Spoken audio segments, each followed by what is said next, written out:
Друзья, вы когда-нибудь задумывались о том, что овощи могут быть не только полезными, но и удивительными? Это канал Фактограф, и сегодня мы погрузимся в мир самых необычных и интересных овощей, которые поразят вас своей формой, цветом и вкусом. Мы расскажем вам, какие ядовитые плоды можно употреблять в пищу после термической обработки, какой овощ может вскоре заменить любимый всеми картофель и какое растение может стать как красивым декором, так и отличным обедом.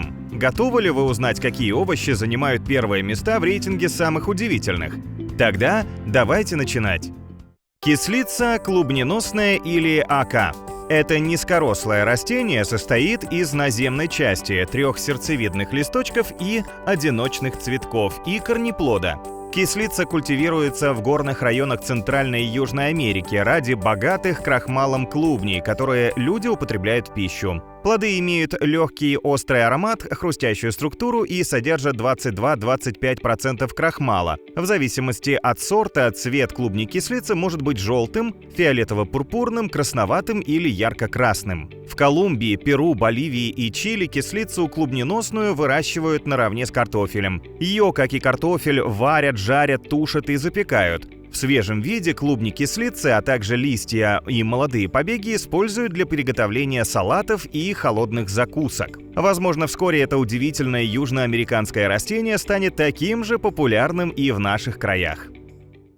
Капуста романеска. Это растение выглядит словно желто-зеленый коралловый риф. Название капусты указывает на происхождение с окрестностей Рима, а ее появление на международном рынке датируется примерно 1900 годом. Капуста романеска является результатом селекционных экспериментов по скрещиванию цветной капусты и брокколи. Оригинальная головка имеет форму фрактальной спирали. В пищу употребляют только светло-зеленые соцветия, которые имеют нежную текстуру, приятный сливчато-ореховый аромат и мягкий вкус. Готовят романеска как обычную капусту брокколи. Ее жарят, варят, запекают, используют в салатах и для приготовления соусов.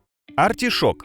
Замечали ли вы на полках магазинов чудные шишки под названием артишоки? Это одни из наиболее специфических деликатесных овощей. Но зачастую мало кто знает, как их готовить и с чем их есть. Артишок – многолетнее травянистое растение с прямым стеблем и широкими листьями. В мире существует около 140 разновидностей этого растения, но пищевую ценность представляют лишь примерно 40. Съедобной является только сердцевина не раскрывшегося бутона. Соцветия артишока обладают необычным маслянисто-ореховым вкусом и содержат много полезных витаминов. Их употребляют сырыми, вареными, сушеными, консервированными, а также из них делают сок и чай. Родиной этого растения являются страны Средиземноморья. Основными экспортерами артишока в мире являются Италия, Египет, Испания, Аргентина, Перу. Кайлан. Это еще одна разновидность капусты, мимо которой вы точно не сможете пройти. Кайлан или китайская брокколи была известна еще в древние века. Она выращивалась в дельте реки Янцзы, возле провинции Чжэньцзянь. На вид она напоминает шпинат. В пищу употребляются только листья, которые могут быть зеленого, красного или фиолетового оттенков. По вкусу овощ можно сравнить с листовой капустой, брокколи и спаржей вместе взятыми, или со шпинатом, но без характерной кислинки. Можно есть в сыром виде и после термической обработки. Кайлан является отличным источником антиоксидантов и витамина С. В качестве овоща кайлан культивируется в Южном Китае и в основном потребляется на Дальнем Востоке и в Юго-Восточной Азии. Кольраби. Это репа? Нет, не просто репа, это капустная репа. По сути, это интересная разновидность капусты, которая внешне напоминает репу. Кольраби отличается вытянутыми темно-зелеными листьями, которые берут свое начало из шаровидного стебля. Именно эта округлая часть растения является съедобной. Под толстой кожей светло-зеленого или фиолетового цвета кроется сочный овощ. По вкусу кольраби напоминает кочерышку белокочанной капусты, но имеет нежную текстуру. Капуста содержит много полезных микроэлементов и по содержанию витамина С превосходит лимон и апельсин. Этот овощ очень популярен в Турции, Средней Азии, Китае и Западной Европе. Плоды кальраби тушат, варят, обжаривают, взбивают в пюре, а также добавляют в различные мясные и овощные блюда. Красный огурец или тладианта сомнительная.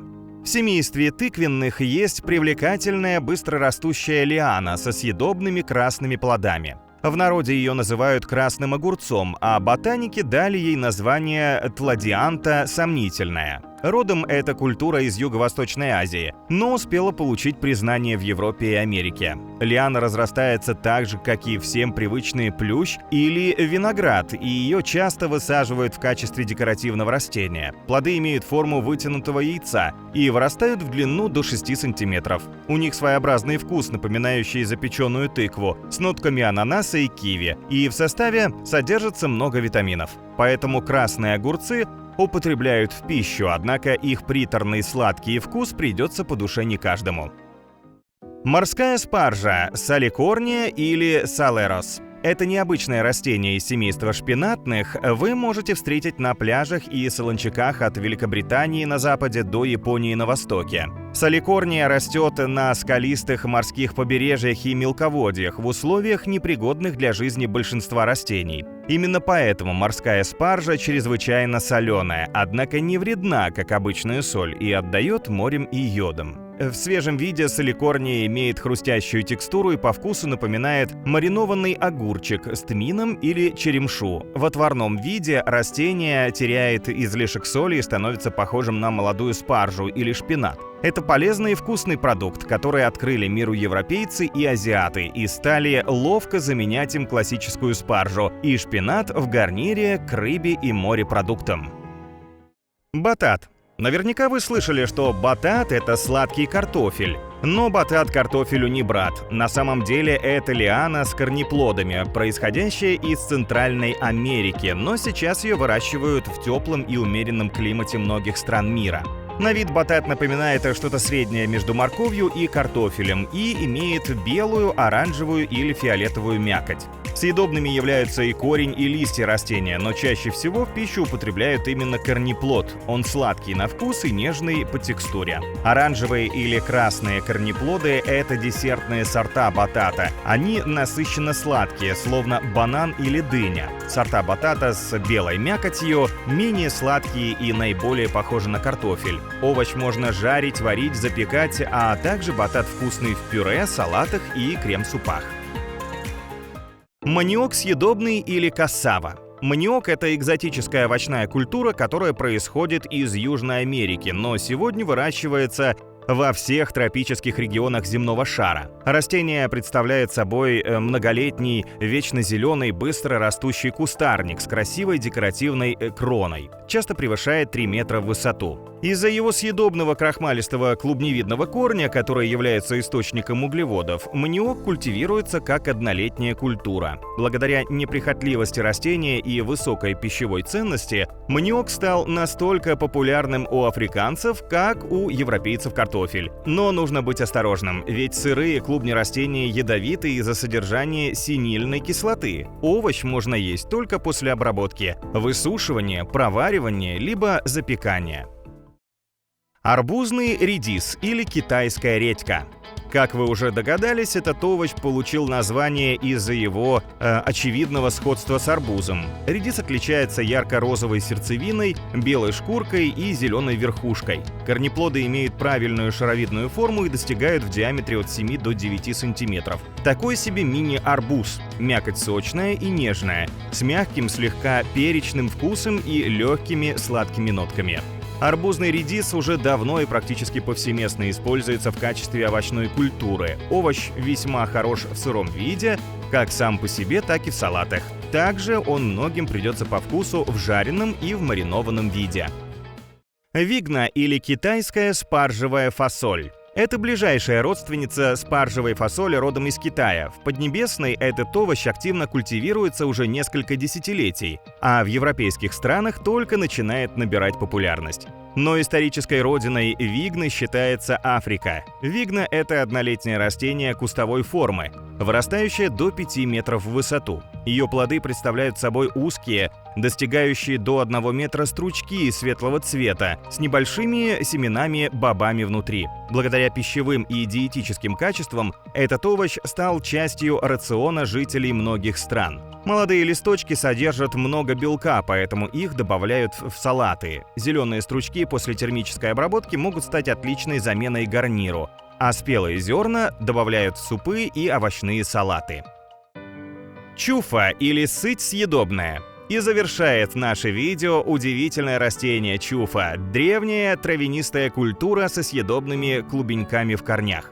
Наземная часть растения представляет собой густой куст из множества узких, длинных и жестких зеленых листьев. Они выглядят достаточно эстетично и могут стать отличным декоративным элементом в вашем саду. Подземные клубеньки по форме и размеру напоминают миндаль. Они содержат 20-27% жиров, 15-20% сахарозы, 25-30% крахмалистых веществ. Их можно употреблять в пищу в сыром и жареном виде. Пережаренные клубеньки – отличный заменитель кофе. Также из чуфы готовят молоко, масло и используют в качестве заменителя сладкого миндаля. Чуфа произрастает в областях северного полушария с климатом от умеренного до субтропического, но ее родиной считается Средиземноморье и Северная Африка. А вот и все, друзья. Это была подборка из 12 самых удивительных овощей, которые вряд ли удастся найти на прилавке супермаркета за углом или на ближайшем овощном рынке. Делитесь с нами в комментариях, какой овощ из нашего видео вы бы с удовольствием попробовали. Или, возможно, вы уже что-то ели и готовы поделиться впечатлениями. Нам будет интересно узнать о вас чуточку больше.